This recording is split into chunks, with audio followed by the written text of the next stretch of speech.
more rich and wonderful than nature? All of the creation that's on our planet, the beauty. Is that not the prosperity? When you can walk through the woods and smell the incredible essence of everything that's alive, even the snow coming and up in the mountains, it's all crystallized. Everything as you were driving down was just crystal with this wonderful frost that was on all the trees. The beauty of nature, is that not the prosperity? Okay, let's do some chanting.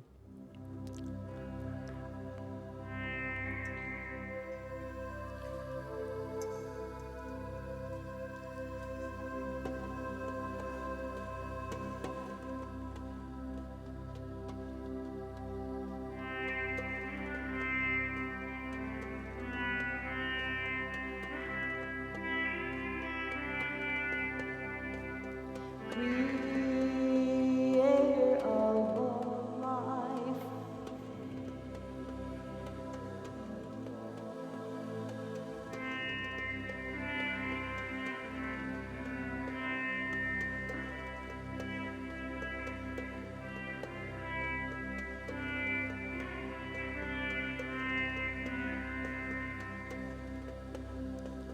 what a blessed world we live in.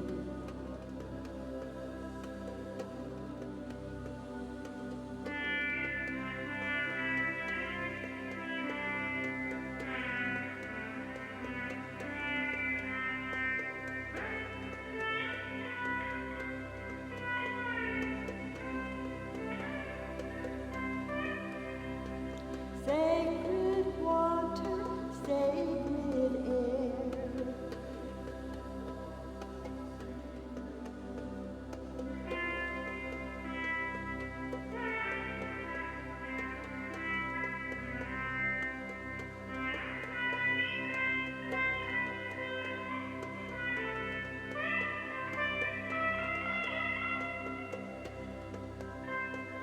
Bless the wisdom of the Holy One.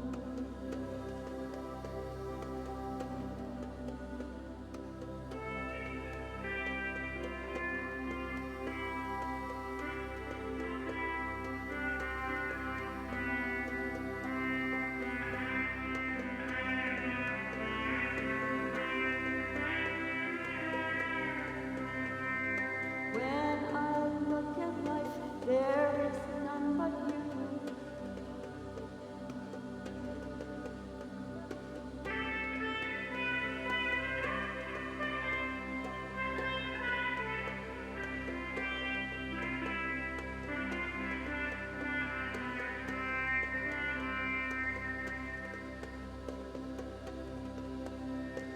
Holy, holy.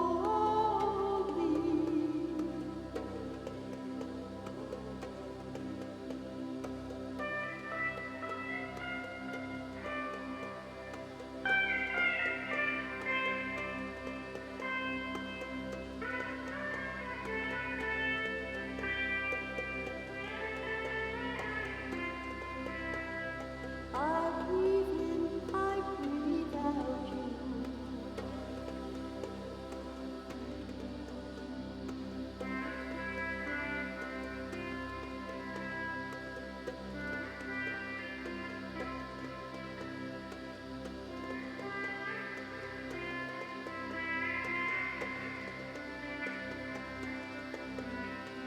All of life breathes in and out you.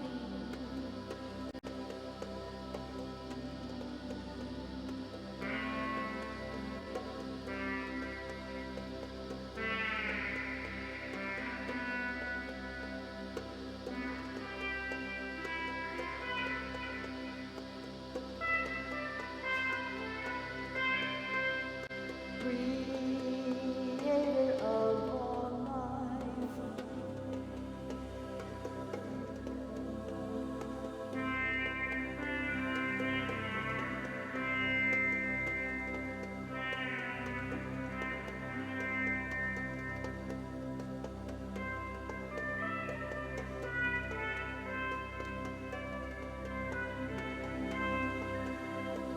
What a blessed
Good morning, everyone. As you look out, I see the same faces that are here at these services all the time. And I guess you represent the people who are not getting it. That's a joke. I'm just having some fun with you. I had a rather disconcerting phone call this week. A lady called me and said that she had been praying for her sister for a couple of years. Her sister had been struggling with alcoholism, and she just was beside herself, feeling bad about herself because her prayers had no effect. She said, I'd been praying and seeing her in the light, but nothing worked. She said, my husband and I finally paid for her to go into an alcoholic treatment center. And then after a month, we brought her to live with us in our house, and she only stayed a couple of weeks before she ran away and started drinking again. And I know she's drinking again because she was arrested for drunk driving. And she said, so what am I doing wrong? I had to explain to her, there's nothing that you're doing wrong. I mean, the measure of a prayer has nothing to do with some effect it has on another person. The measure of a prayer has to do with the motivation of your heart. That's what it's all about. It's just the motivation of one's heart. And when I said that, she said, do you know of anyone I can see that I could counsel with who is enlightened? That line struck me in the heart. I dropped the burrito I was eating while I was talking to her, and I felt like my clothes had been torn off, and I was standing in public being hit with snowballs. Do you believe that she actually said that to me? I hope not, because I have to measure your gullibleness every now and then, if you don't mind. But last week, I shared with everyone what I believe to be the most effective and direct path to the enlightened life we are seeking, or the enlightened awareness that we are seeking. And I finished that particular talk last Sunday with this quote from A Course in Miracles. Can we have this, please? You can read this in the old text on page 92, or in the new edition on page 100. You are only love. But when you deny this, you make what you are something you must learn to remember. Teach only love, for this is what you are. This is the one lesson that is perfectly unified, because it is the only lesson that is one. Only by teaching it can you learn it. As you teach, so will you learn. If that is true, and it is true indeed, do not forget that what you teach is teaching you, and what you project or extend, you believe. Can we take this back again, please? This is the revelation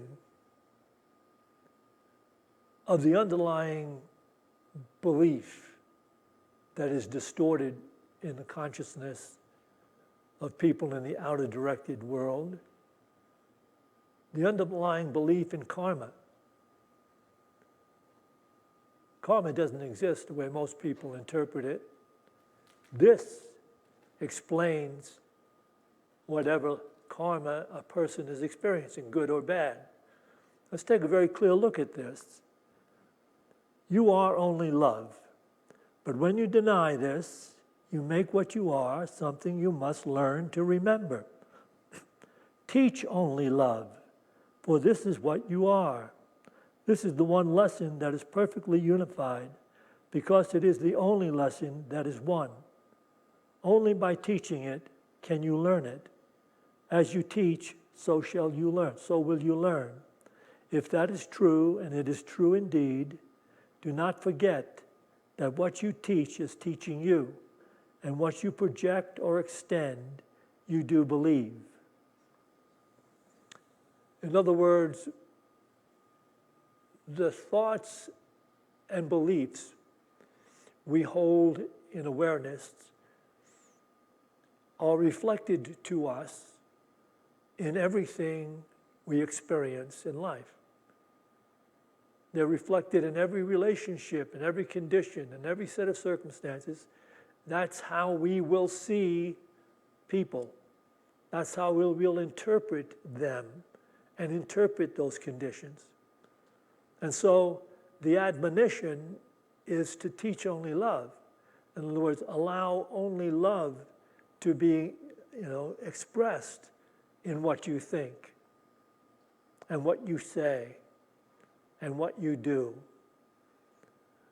So here we have, a clear understanding of karma.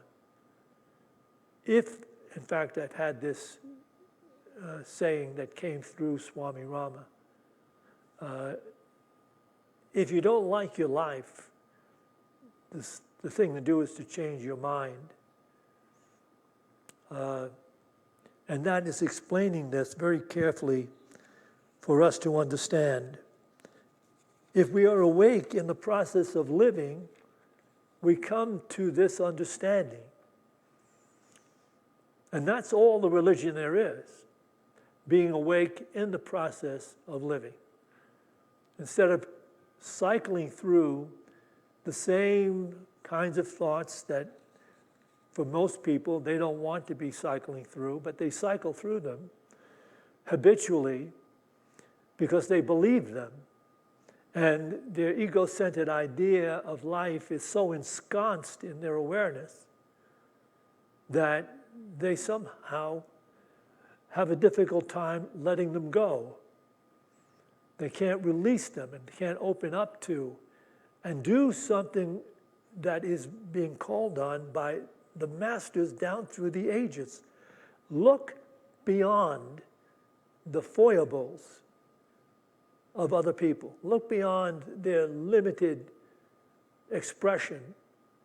Look beyond that and extend and bestow in your own awareness that compassion and peace and understanding.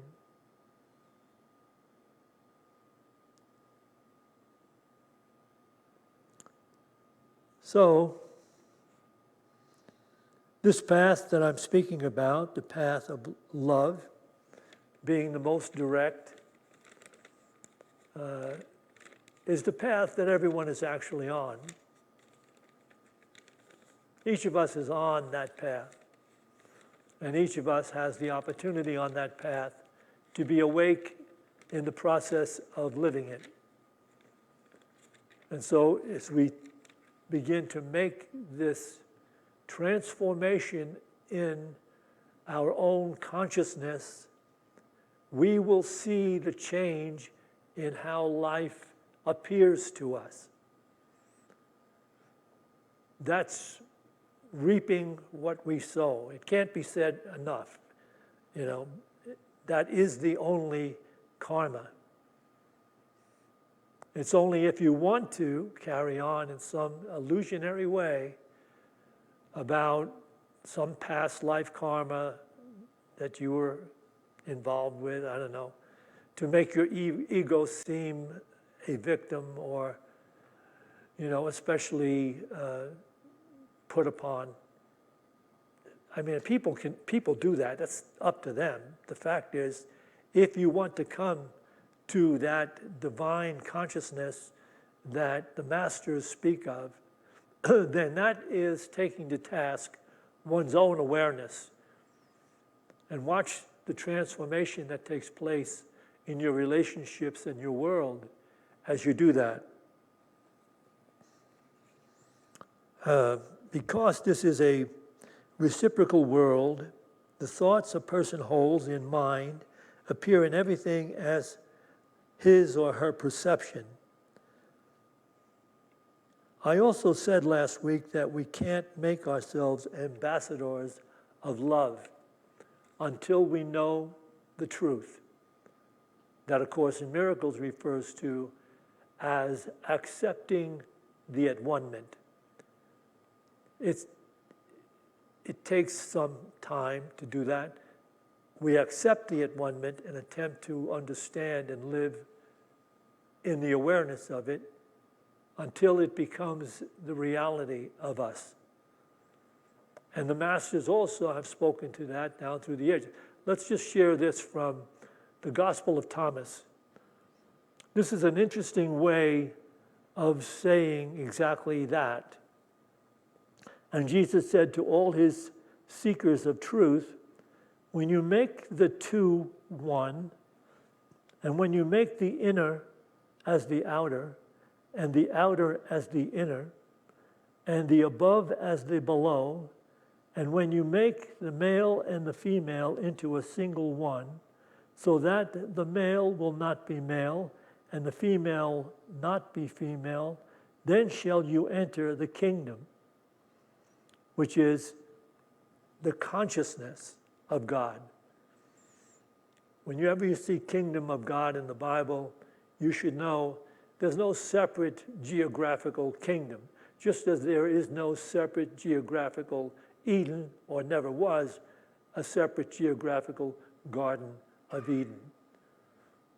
The kingdom and the Garden of Eden are simply allegorical ways of attempting to define a particular truth. And that's what this is doing here. When you make the two one, speaking about this duality which we attempt to make real, that there's me, I'm interpreting myself as a personality in a world of separate others, that is a simple surface idea that prevails in our experiences, if we allow it to. But underneath all that, we are all interconnected. So when you make the two one, when you're looking at only those who are in the same essence of God, you naturally have a willingness to forgive, to love, to bestow peace. Can you imagine all of a sudden your life, which seemed to you to be all about getting on in this materialistic world and all the things you have to do to keep things going according to your needs and wants and desires, and all of a sudden somebody's talking about this other dimension of awareness, which is sharing values that don't seem to have anything to do with what we were told was valuable, what we've been trained to believe is valuable. This is the truth that makes one free. Find your way into it. When you make the two one, and when you make the inner as the outer, everything you are doing and thinking, you're thinking and doing unto yourself. And it goes on to say, and the outer is the inner, and the above is the below. And when you make the male and the female into a single one, so that the male will not be male, and the female not be female, they will only be in your own understanding and vision, divine beings. Then shall you enter in and be one with the consciousness of God. And it's also said this way, which has an easier way of understanding it, from the master Eckhart Tolle. You can read this in his book, Stillness Speaks, on page 43. The now is as it is because it cannot be otherwise. What Buddhists have always known, physicists now confirm. There are no isolated things or events. Underneath the surface appearance, all things are interconnected, are part of the totality of the cosmos that has brought about the form that this moment takes. I'll give you a chance to try to absorb that. The now is as it is because it cannot be otherwise. Why can't it be otherwise? Because it is the will of God. What Buddhists have always known, physicists now confirm, there is no isolated things or events. Underneath the surface appearance, all things are interconnected, are part of the totality of the cosmos that has brought about the form that this moment takes. So, in essence, you could understand that all that we look upon is not rising separate and apart from us. It rises with us, and it rises in relationship to one's consciousness. So that all that one is looking upon is the actual experience of oneness.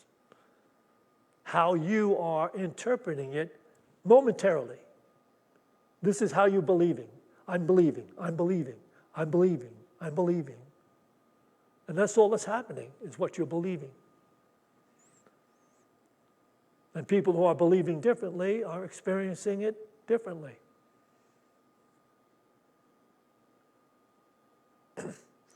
So I want to get back to this topic. It is easier to see the foibles, the problems, the misconceptions of others than to recognize them in ourselves. So I'm going to share with you this true story, which I cut out of a book by a guru, an Indian guru.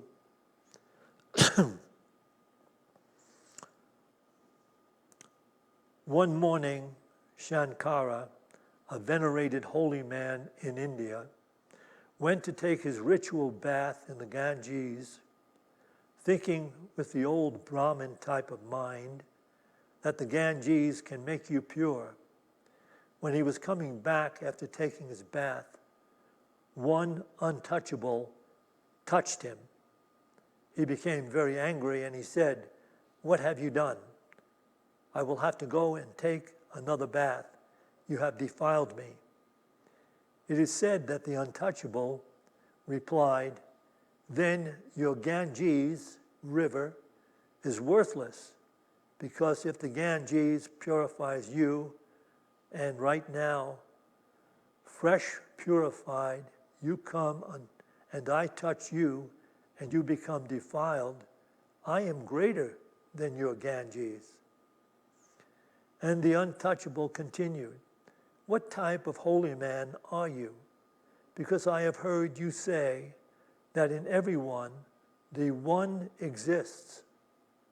So allow me to ask a question, whether the touch of my body has defiled you. If so, that means my body can touch the divine one in you. But you say the body is an illusion, just a dream. And how can a dream touch the reality? And how can a dream defile the reality of the one? That which is not, how can it defile that which is?" It is said that Shankara bowed down and said, "Up to now, I was only thinking about the one. It was just a philosophy. Now you have indicated the right path. Now nobody can defile me. Now I understand. One exists. Only one exists. And the same is in me, and the same is in you."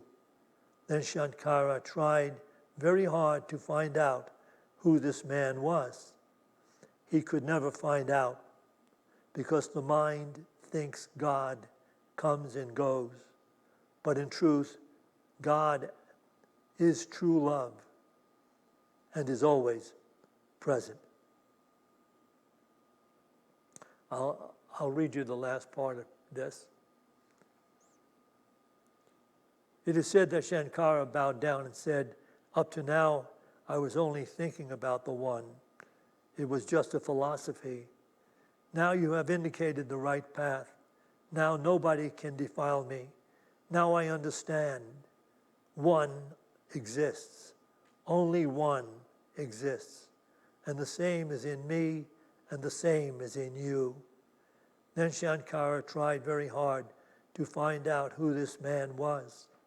He could never find him because the mind thinks God comes and goes.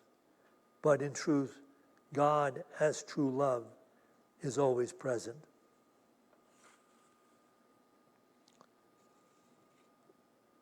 So now let's get to the heart of the human dilemma.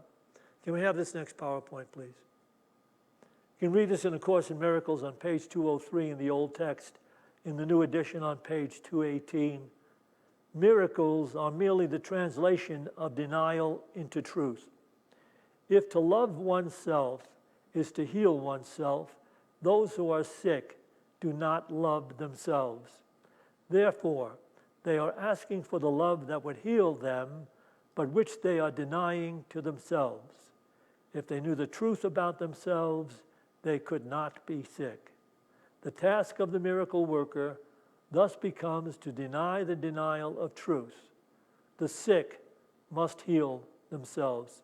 Let's just stop it there for a moment.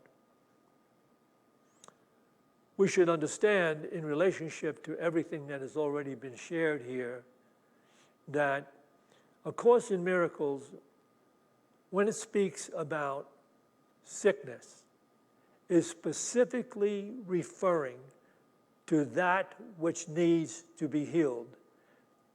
And that which needs to be healed is the mind. To A Course in Miracles, sickness simply is separation.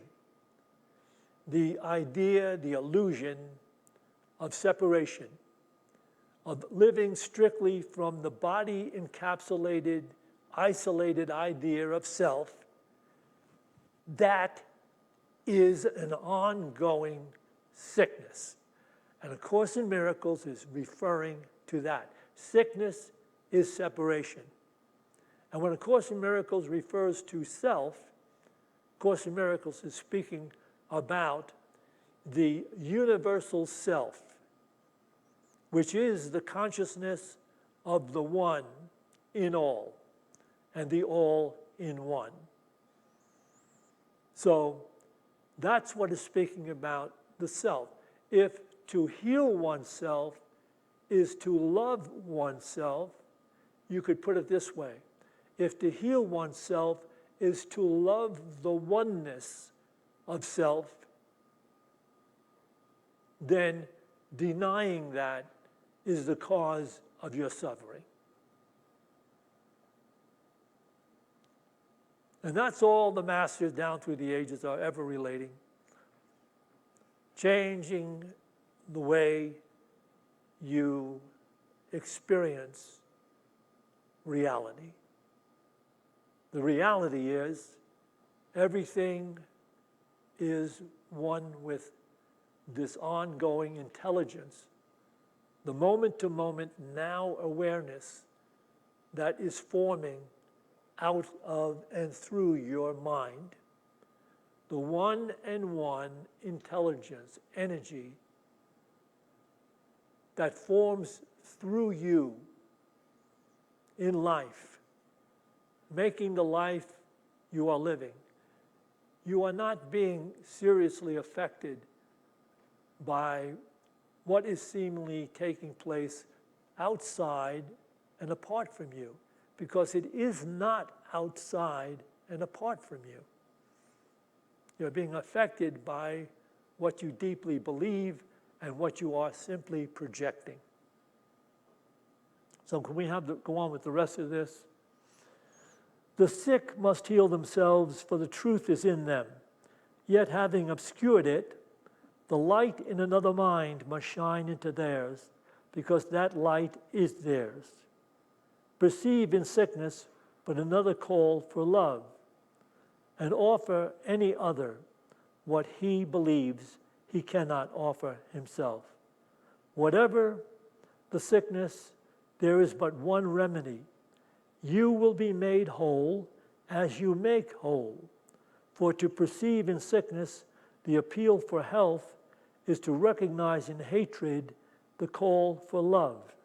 And to give another what she really wants is to offer it unto yourself. For your Father wills you to know all others as yourself. Answer each call for love, and yours is answered. Can we take this back again? If I had to live a life on a deserted island and could only have one page of writing, this would be the page.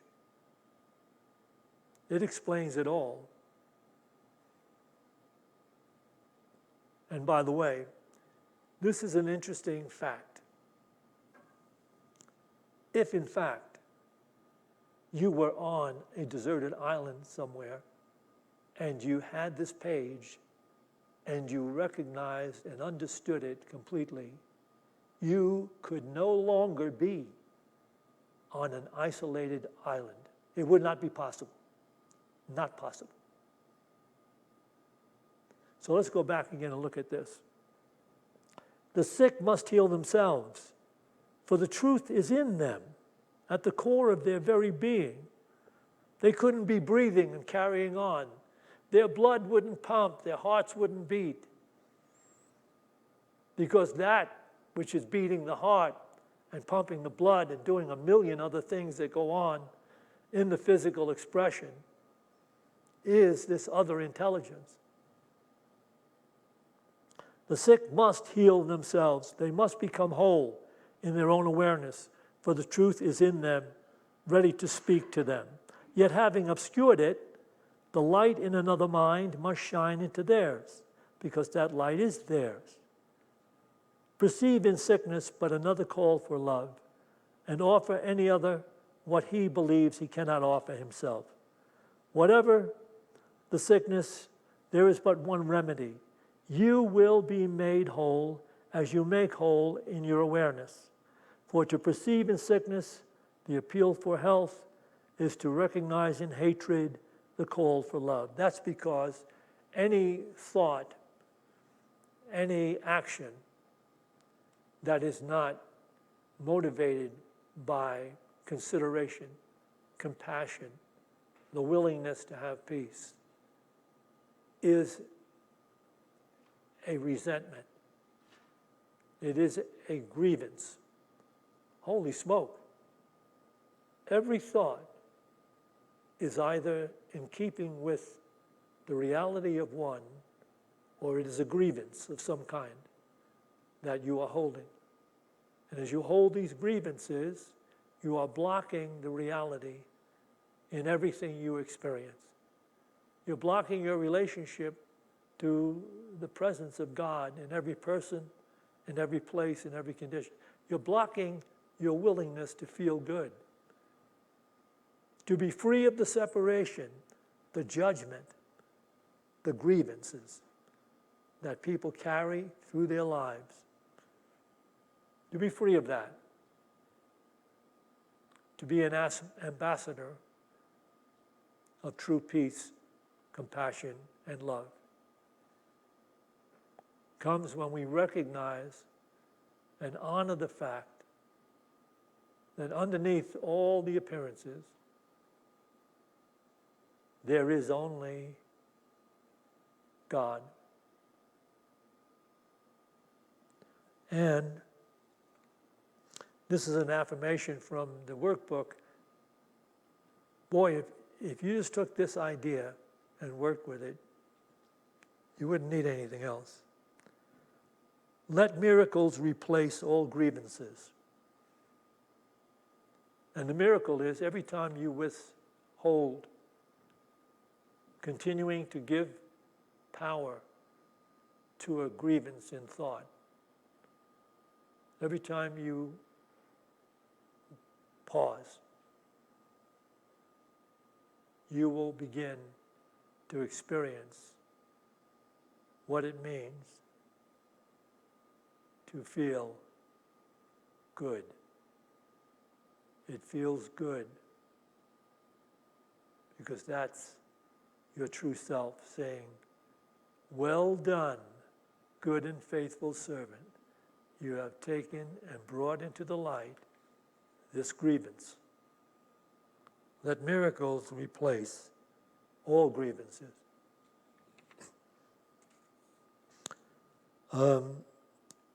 We're going to meditate together. We'll begin by listening to the tones of this beautiful crystal bowl and giving ourselves permission to be here, experiencing the okayness that comes down through the universe. It is only the intention of your own heart that must be dealt with, ever. And so now, there is no condemnation and no guilt. There just is this beautiful now moment in which to be okay. And so we'll listen to this bowl. Okay, thank you.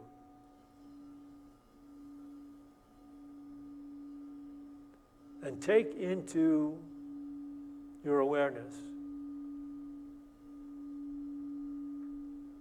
the name of God in this way. I am they. I am he. I am you. I am she. Everything you think of me. Everything you do to me.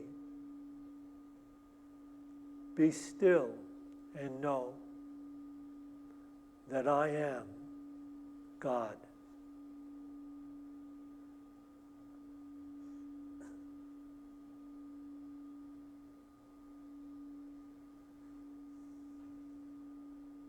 I am they. I am she. I am you. I am he. I am the mountains, the forests, and the sea. I am the deserts, the creatures, and the stars. Everything you think of me. Everything you do to me. Be still and know that I am God.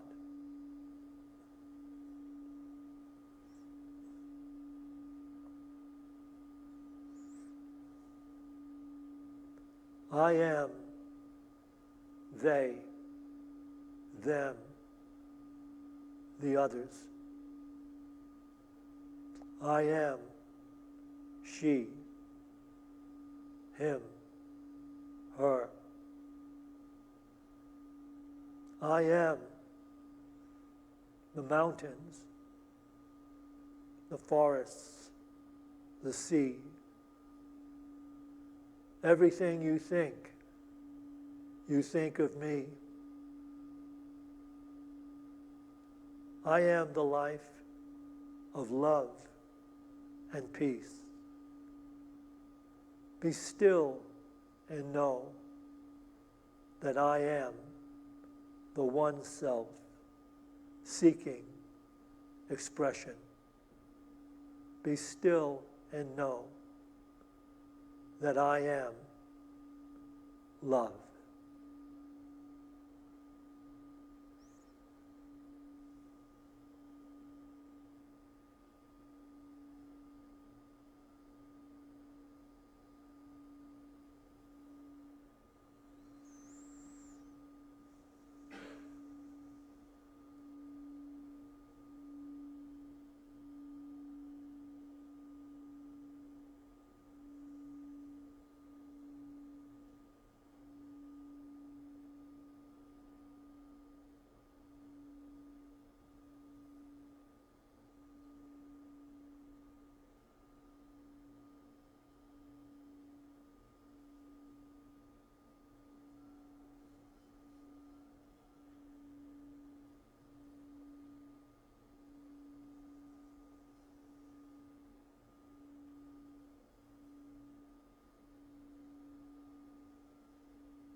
as we go forth from this meditation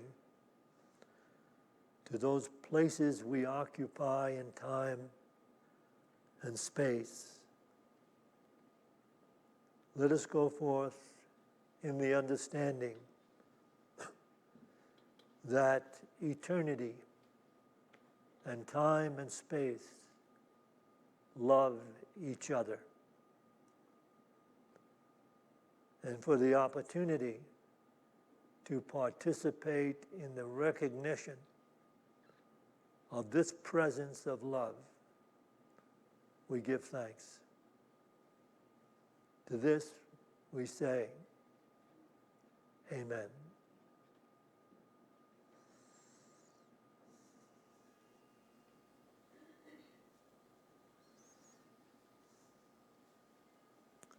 We will take an offering for unity now. Those of you watching live stream can tithe in any manner you see up here on the screen. And again, I invite you to not only brave the cold, brave any concerns you may have about COVID or anything else. Some point, we have to brave the entire thinking of the world to transcend it. So come on in. Bring your consciousness in with your body and share in these services now and again. Don't have to do it all the time. So let us bring to mind that financial gift we'd like to make to Unity of Boulder.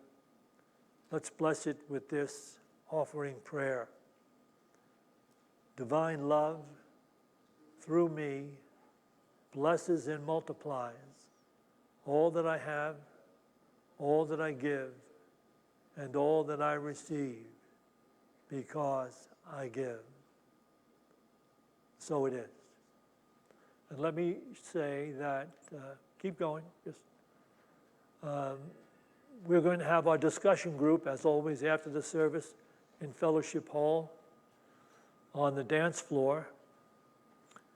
As it turns out, I will be officiating at the second service at 11 o'clock. And I invite you all, if you want to stick around and tune in again. We have refreshments and treats in Fellowship Hall. And then you can join the discussion group. I actually believe that if you were to attend both services and hear this, you would leave enlightened. You never have another opportunity, another problem to deal with. But that's up to you. And so we'll just listen to the sitar as it takes us out.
Have a loving day.